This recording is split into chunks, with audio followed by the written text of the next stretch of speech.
फांसी दो।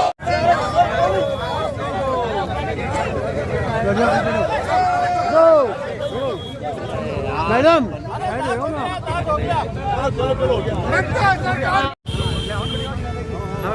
आओ भाई साहब, आगे क्यों जा रहे हो? जी भाई साहब, पुतला भी लगाया आज ममता बनर्जी का। देखिए, पश्चिम बंगाल में जंगल राज हो रखा है। बहुत दुख की बात है कि जहां हमारे देश के प्रधानमंत्री नरेंद्र भाई मोदी जी बेटी पढ़ाओ बेटी बचाओ का नारा लगा रहे हैं, महिलाओं को 1/3 आरक्षण दिया जा रहा है, महिला उनका वंदन किया जा रहा है नारी शक्ति का। दूसरी तरफ पश्चिम बंगाल में ममता बनर्जी जबकि खुद महिला है होने के बावजूद भी पश्चिम बंगाल में महिलाओं के साथ सरेआम अत्याचार किया जा रहा है, बलात्कार किया जा रहा है, सरेआम महिलाओं की हत्या की जा रही है। आज इसके विरोध में यहाँ कलेक्टर ने यहाँ अजमेर शहर और अजमेर देहात दोनों जिले के सभी संगठन के सारे पदाधिकारीगण, सारे जनप्रतिनिधिगण यहाँ आकर ममता बनर्जी का पुतला जलाया गया है। और हम चाहते हैं कि ममता बनर्जी जो जंगल राज हो रखा है, तुष्टिकरण की राजनीति कर रही है, वहाँ राष्ट्रपति शासन लागू करे और उस ममता सरकार को बर्खास्त करे। इसके लिए आज निश्चित रूप से जिस प्रकार से हम कह सकते हैं कि पश्चिम बंगाल के अंदर और जहाँ संदेश खाली क्षेत्र में जिस प्रकार से ये कह सकते हैं कि जब रक्षक ही भक्षक बन जाए, वहाँ की जो तृणमूल कांग्रेस है और वहाँ के जो तृणमूल के नेता है शाहजहां शेख, जिस प्रकार से माताओं बहनों के साथ वहाँ पर दरिंदगी उनके द्वारा की जाती है, उनके कारिंदों द्वारा जिस प्रकार से वहाँ के निवासियों की ज़मीनें हत्याई जाती है और जिस प्रकार का अमानवीय व्यवहार वहाँ की मातृशक्ति के साथ किया जाता है, निश्चित रूप से बहुत निंदनीय है। और जिस प्रकार से वहाँ पर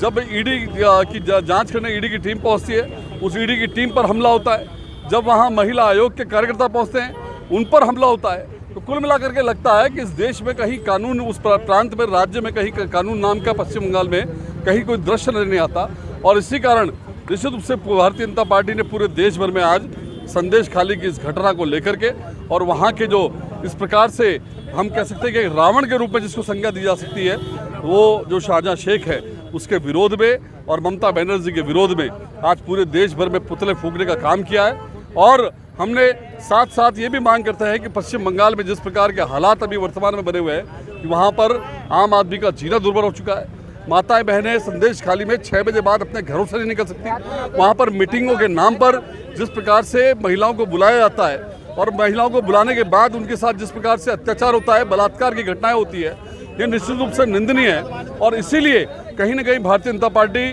ने आज पूरे देश में ये ऐलान किया और इस प्रकार से प्रत्येक जिला स्तर पर आज ये है जो संदेश खाली की घटना को लेकर शाहजहां शेख और ममता बनर्जी के पुतले फूके गए।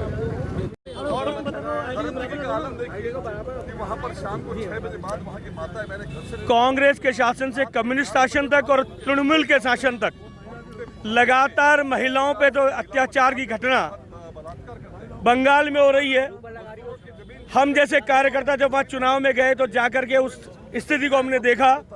और वो सच है जो संदेश खाली में हो रहा है, वो पूरे बंगाल की स्थिति है। केवल मात्र तुष्टीकरण की राजनीति, केवल मात्र मुस्लिम वोटों के लिए और फर्जी वोटों के दम पर ये ममता बनर्जी गुंडागर्दी के दम पर ये सरकार बनाती है। सरकार बना करके महिलाओं पे अत्याचार करती है, वहाँ के आम जो बंगाली जो रहने वाले हैं उन भाइयों की ज़मीनें छीनती है। और ये शाहजहां शेख जैसे जो आरोपी है, जो गुंडे हैं, भूमाफिया है, उनके द्वारा लगातार महिलाओं पे अत्याचार किया जाता है। और उस अत्याचार के खिलाफ अगर भारतीय जनता पार्टी के नेता आवाज़ उठाते हैं, उनको दबाने का प्रयास करते हैं। लगातार 40 दिन से ये लगातार आंदोलन चल रहा है। ये उसका परिणाम है कि उस ईडी की जब जांच वहाँ होने लगी, सीबीआई की जांच होने लगी, हाई कोर्ट ने उसके गिरफ्तारी पर रोक लगाने से मना किया, तब जाकर उसको गिरफ्तार करके उसको आराम देने की कोशिश की है, उसको बचाने की कोशिश की है। इसके खिलाफ भारतीय जनता पार्टी पूरे देश में प्रदर्शन कर रही है। आज यहाँ ममता बनर्जी का पुतला जलाया है और बंगाल में ममता बनर्जी की सरकार नहीं, एक महिला की सरकार नहीं, मुझे लगता है मुगलिया सरकार है जो केवल मात्र महिलाओं पर अत्याचार करना चाहती है। इस सरकार को बर्खास्त करना चाहिए, ये मांग मैं आज करता हूँ।